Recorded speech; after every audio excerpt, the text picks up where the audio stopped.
The bullet tears through Amina's shoulder before she can process what's happening. She stumbles backward, hand flying to the wound as warmth spreads beneath her fingers. Another shot cracks through the rain-soaked alley, sparking off the brick wall beside her head. She runs, boots splashing through puddles, lungs burning, the flash drive in her pocket feeling like it weighs 1,000 pounds. 3 men are chasing her. Maybe 4. She can't look back. Can't stop. Her vision blurs at the edges as blood soaks through her jacket. She bursts onto the main street, and headlights blind her. A black Mercedes screeches to a halt, and she collapses against its hood, leaving a crimson handprint on the pristine paint. The last thing she sees before darkness takes her is a man's face through the windshield, sharp features illuminated by dashboard lights, eyes widening in something between annoyance and concern. Seo Jae-hwan is having a terrible night even before the bleeding woman falls onto his car.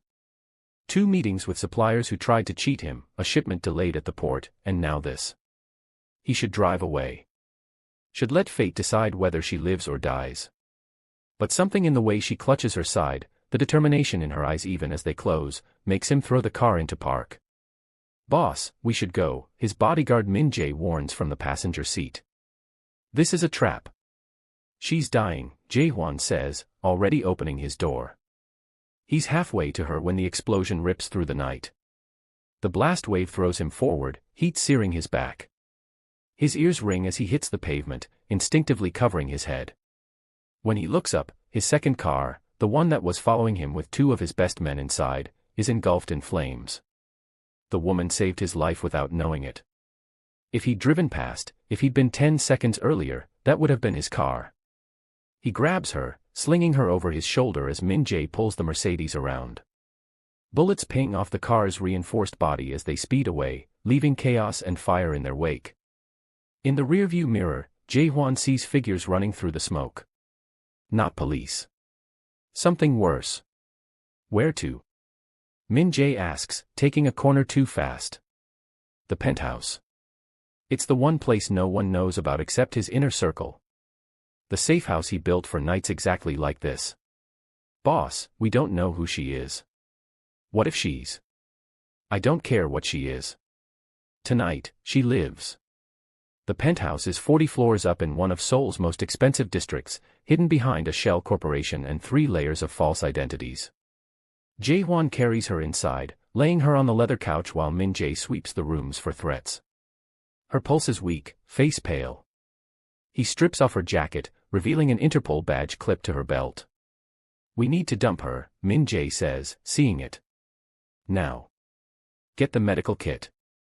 Jae-hwan removes the badge, studying the name. Amina Yuamana. Rwandan national. Interpol agent. He should be terrified. Instead, he's curious.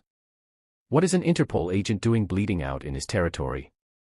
He works quickly, years of field training coming back despite the expensive suits and clean hands he wears now.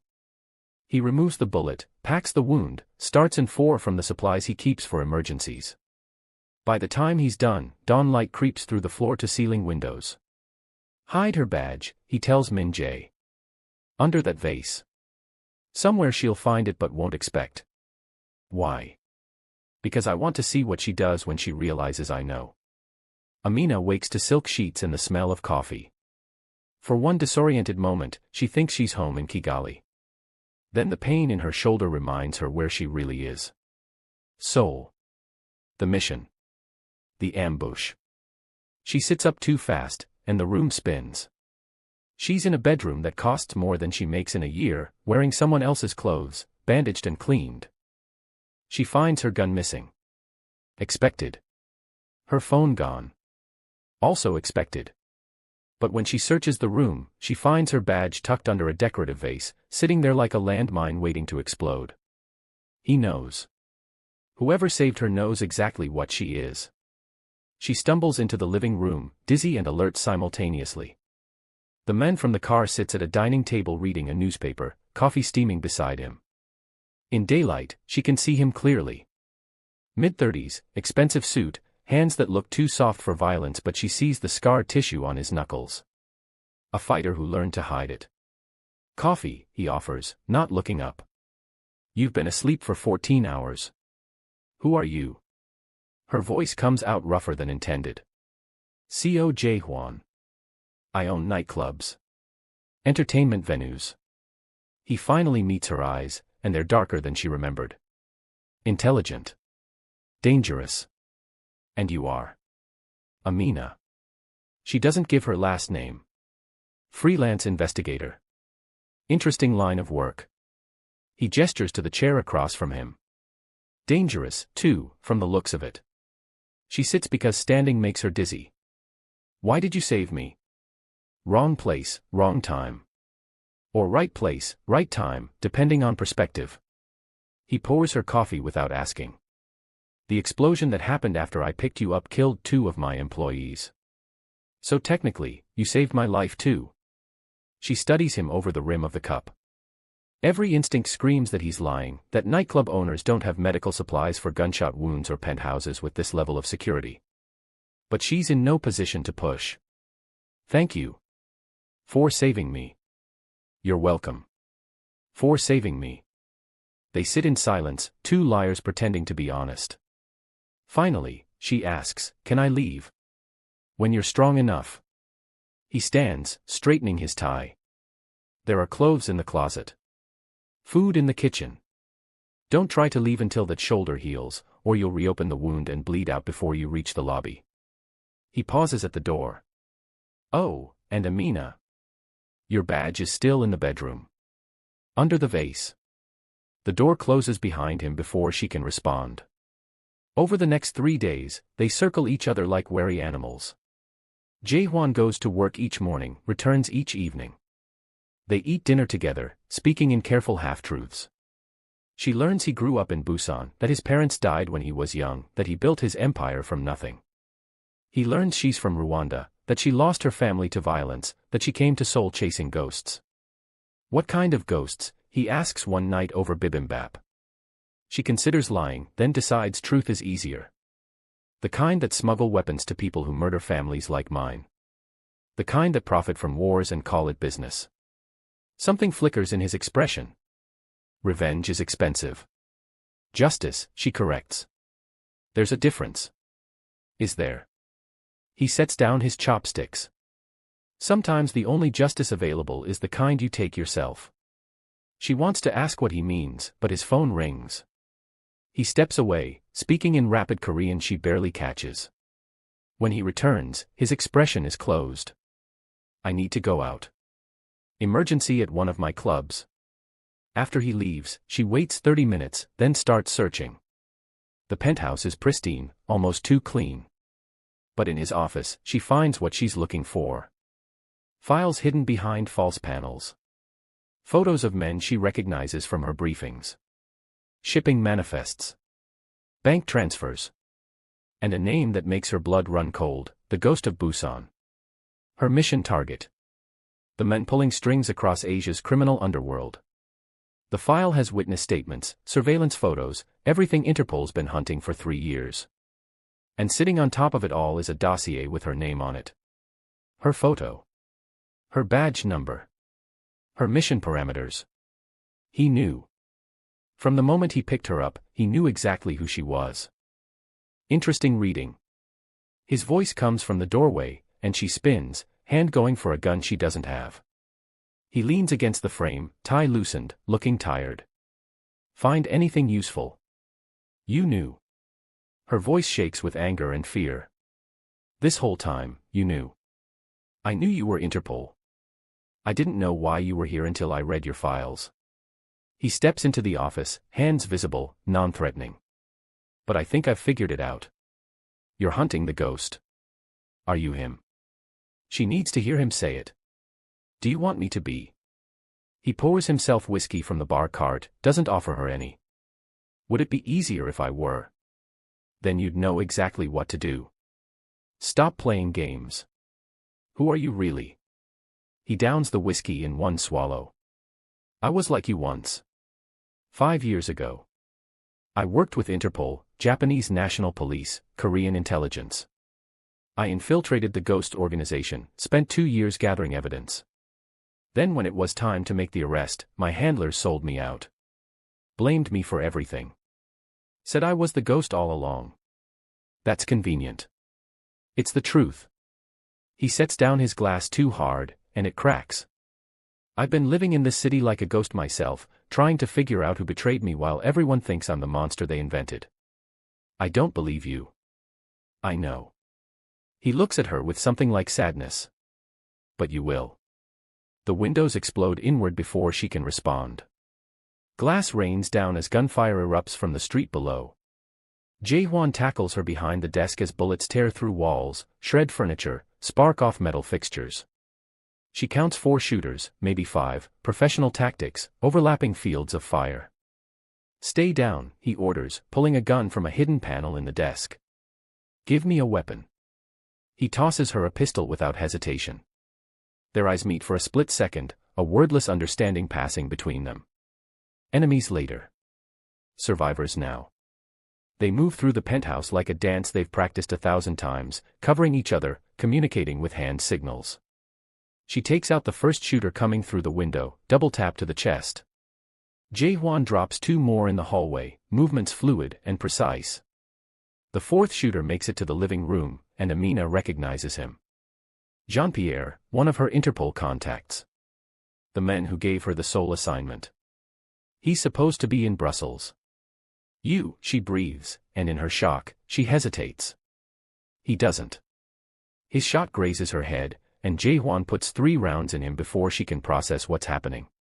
The silence after violence is always deafening. Amina's ears ring as she stares at Jean-Pierre's body. He was Interpol. He was supposed to be on my side. Maybe he was never on your side. Jae-hwan checks the other bodies methodically. Maybe whoever sent you here wanted you dead. No. That's not possible. I've worked with these people for years. Then explain why your colleague just tried to kill you. She can't. She checks Jean-Pierre's phone, finds messages in code she recognizes. Coordinates. Payment confirmations. Orders to eliminate target before she uncovers the truth.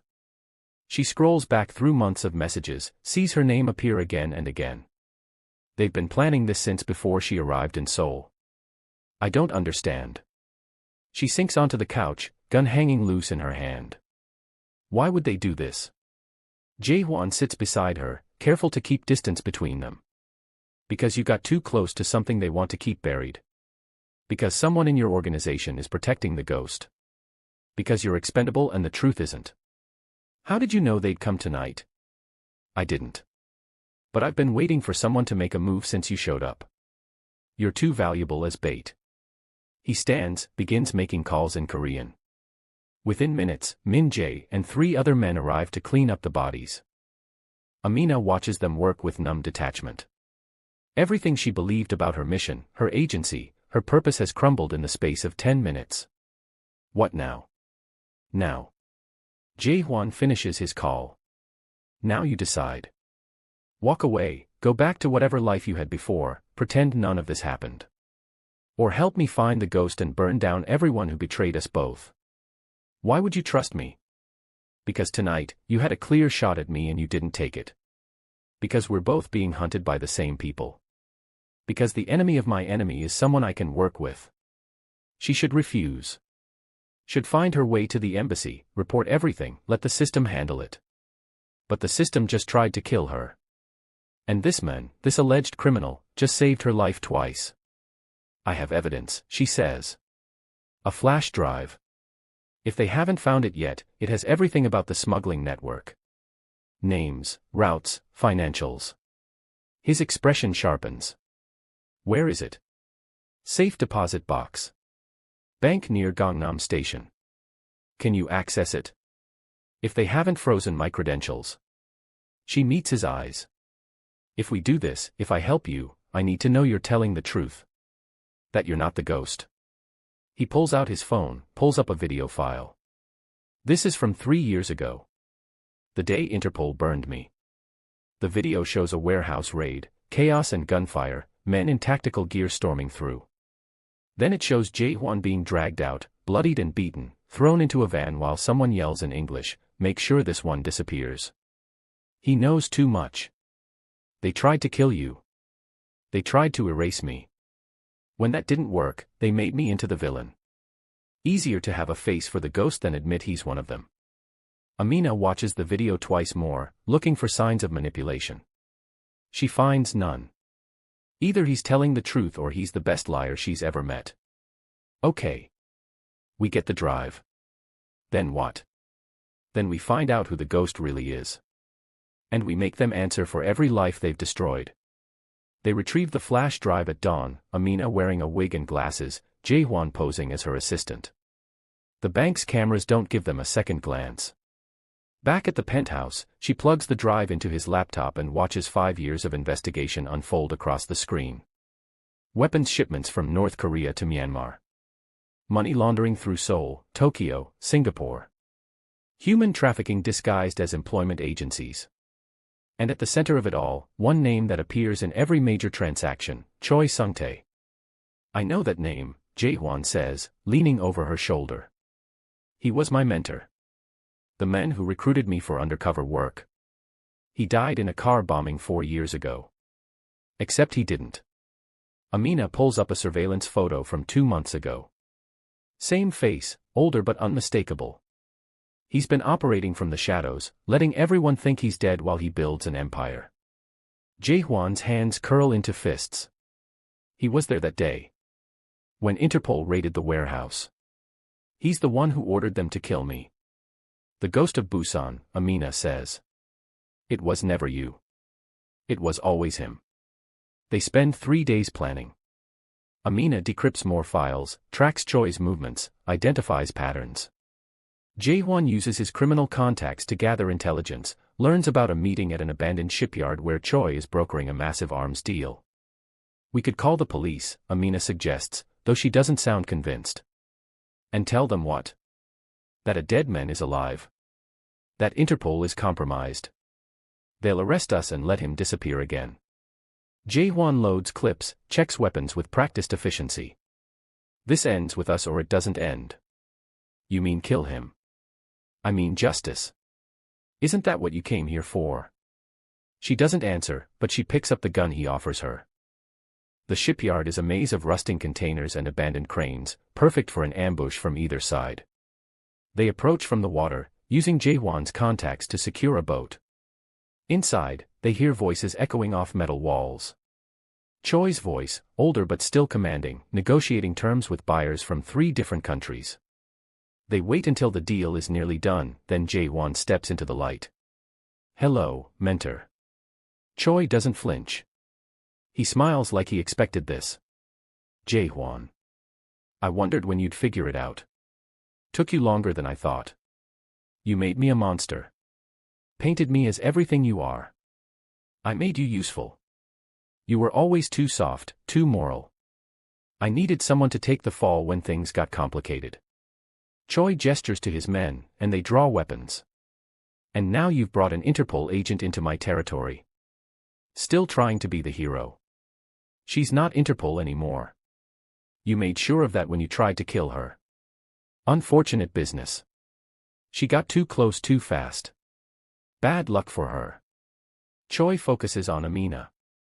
You should have stayed in Kigali, little investigator. This world isn't for the righteous.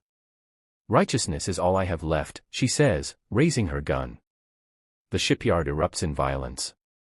Bullets ricochet off containers, spark against concrete. Jae-hwan and Amina move like one organism, covering each other's blind spots, communicating without words. She takes down 3 of Choi's men while Jae-hwan pushes toward the center where Choi has taken cover.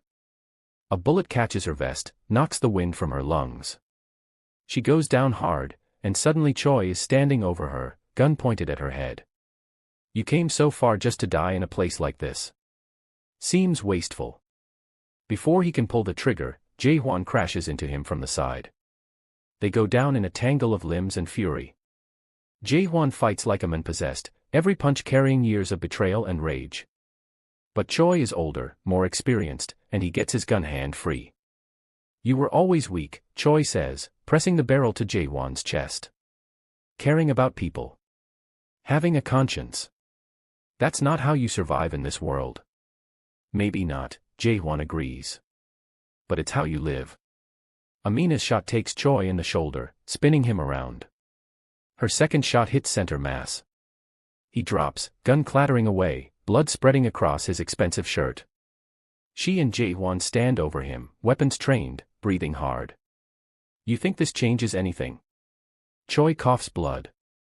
The network is bigger than me. The corruption goes deeper than you can imagine. You've just painted targets on your backs. Then we'll keep shooting until there's no one left to aim at us, Amina says. Choi laughs, a wet, gurgling sound. You're more like me than you think, girl. Then his eyes go empty, and the laughter stops. They stand there in the aftermath, surrounded by bodies and shell casings, and Amina feels nothing. No triumph. No closure. Just exhaustion and the weight of more violence added to her soul. What do we do now? She asks. Jae-hwan looks at her, really looks at her, and she sees the same exhaustion reflected back. Now we disappear before everyone else shows up. They barely make it out before police sirens wail in the distance. In the boat, speeding across dark water toward the city lights, Amina finally lets herself shake. I killed him. I executed a man. You stopped a monster. What's the difference? He doesn't answer because there isn't a good one. 2 hours later, Interpol agents swarm the shipyard. Amina watches from Jae-hwan's penthouse, sees the news coverage, hears the official story. Notorious crime lord Choi Sung-tae, previously thought dead, killed in gang warfare. Several bodies recovered, including known associates of criminal organizations. Her section chief calls her personally. Agent Uemana, we've been trying to reach you. Are you safe? I'm fine. I was following a lead when everything happened. You need to come in immediately. We have questions about your involvement. She looks at Jae-hwan, who shakes his head slightly. I'll be there in 6 hours. I need to secure evidence first. She hangs up before he can respond. They're going to arrest me. Probably. Unless you give them someone else to arrest. She understands immediately. You want me to report you dead? Co Jae-hwan was at the shipyard. He died in the crossfire. Very tragic. Very convenient. Closes multiple cases at once. He pours whiskey for both of them. You go back, tell them what they want to hear. I disappear. We both get to start over. And if they don't believe me, you have the flash drive. Evidence of Choi's entire network, including the Interpol agents he corrupted. You give them that, they'll be too busy cleaning house to question your story. She takes the whiskey, drinks it despite her shoulder screaming in protest. What will you do? Where will you go? Somewhere quiet. Somewhere no one knows my face or my name. Maybe I'll open a restaurant like my mother always wanted. He smiles, but it doesn't reach his eyes. And you? Back to Rwanda. There's nothing left for me here. They sit in silence as dawn breaks over Seoul, two people who saved each other and destroyed each other in equal measure. 3 months later, Amina stands in Kigali's market, helping her sister sell vegetables, trying to remember what normal felt like. Her shoulder aches when it rains. She doesn't sleep well. But she's alive, which is more than she expected. Her phone rings. Unknown number. She almost doesn't answer. There's a restaurant in Busan, a familiar voice says. Called Amina's. Best Rwandan food in Korea, apparently. You should try it sometime. Her heart stops. How did you get this number? I'm very good at finding people. Especially people I owe my life to. Jae-hwan. Come to Busan. Just once. See what I built. Then decide if you want to walk away again. He hangs up before she can respond. She books a flight that night. The restaurant sits near the beach, small and clean, with yellow curtains in the windows. She stands outside for 10 minutes, gathering courage, before pushing through the door. Inside smells like home. Like her mother's cooking. Like memories she thought she'd lost. He's behind the counter, wearing an apron instead of an expensive suit, hair slightly longer, smile slightly easier. When he sees her, something in his expression cracks open. You came. You named a restaurant after me. That's either romantic or psychotic. maybe both. He pours her tea without asking what she wants. I wasn't sure you'd show up. I wasn't either. She looks around at the small space, sees photos on the wall of Rwanda, Kenya, places he's never been but researched until he could recreate their food. Why did you do this? Because you told me once that home is where the food tastes right. I wanted to give you that. Even if you never came back. She feels tears threatening and pushes them back. I lied in my report. Told them you died at the shipyard. Closed your file as terminated. I know. I read it. Very thorough. Very convincing. He sets down the teapot. Thank you. Don't thank me. I'm not done being angry at you for turning my life upside down. Fair. He comes around the counter, stands close enough that she could touch him if she wanted. How long are you in town? I don't know yet. Then stay. Help me run this ridiculous restaurant I built. Teach me to make your mother's recipes properly. Stay until you figure out what comes next. She should say no. Should walk away clean, keep the distance between who she was and who she's becoming. But when she looks at him, she sees possibility instead of destruction. Hope instead of violence. 1 month, she says. Trial period. His smile could light the whole restaurant. 1 month. That night, rain falls over Busan, washing the streets clean. In a small restaurant near the beach, two people who should have been enemies share a meal and talk about everything except the blood they've spilled. And for the first time in longer than either can remember, the weight of the past feels a little bit lighter. 3 months become 6. 6 become a year. The restaurant thrives. Amina teaches cooking classes. Jae-hwan learns to make her mother's sambusa perfectly. They don't talk about Seoul. Don't talk about ghosts or missions or the violence they left behind. Some days, they almost forget. But on rainy nights, when thunder rolls across the water, they remember. They remember being strangers in hiding. They remember choosing trust when everything said to run. They remember that sometimes the person who saves you is the last person you'd expect. And sometimes, that's enough. If you made it through this journey of betrayal, bullets, and unlikely redemption, hit that subscribe button because stories like this don't tell themselves. Drop a comment telling us whether you think Amina and Jae-hwan made the right choice, justice or revenge, love or duty. And smash that like button if you believe some connections are forged in fire and can't be broken. Sometimes the most unexpected partnerships become the strongest bonds. Until next time, remember that the line between hero and villain is thinner than you think, and sometimes crossing it is the only way to find the truth.